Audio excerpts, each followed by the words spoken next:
আর আমার দল বাংলাদেশ জাতীয়তাবাদী ক্ষুদ্র জাতি গোষ্ঠী ফোরামের হয়ে আমি যেন পুরো আদিবাসী সমাজের নেতৃত্ব দিতে পারি।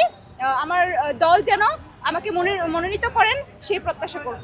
চিতিশা সাংমা, আমি বাংলাদেশ জাতীয়তাবাদী ক্ষুদ্র জাতি গোষ্ঠী দল ঢাকা মহানগর শাখার মহিলা বিষয়ক সম্পাদিকা এবং আমি সংরক্ষিত মহিলা আসনের বৃহত্তর আদিবাসী জনগোষ্ঠীর পক্ষে মনোনয়ন প্রত্যাশী। তো এর বাইরে আমার আরেকটা পরিচয়, সেটা হচ্ছে আমি নিপীড়িত পরিবারের সন্তান। আমার বাবা তুহিন রাকসা, উনি হচ্ছেন বাংলাদেশ জাতীয়তাবাদী ক্ষুদ্র জাতি গোষ্ঠী দলের কেন্দ্রীয় সাবেক জেলা প্রচার সম্পাদক এবং শেরপুর জেলার সভাপতি।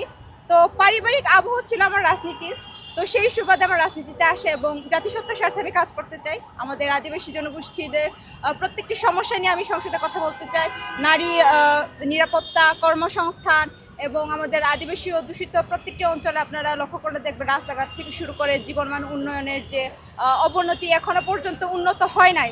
তো ওই স্বার্থে আমি জাতিসত্তার পক্ষ হয়ে আমি সংসদে যেতে চাই এবং মহান সংসদে আমাদের 16.5 লক্ষ জাতিগোষ্ঠীর হয়ে তাদের প্রত্যেকটি দাবিগুলো আমি পেশ করতে চাই।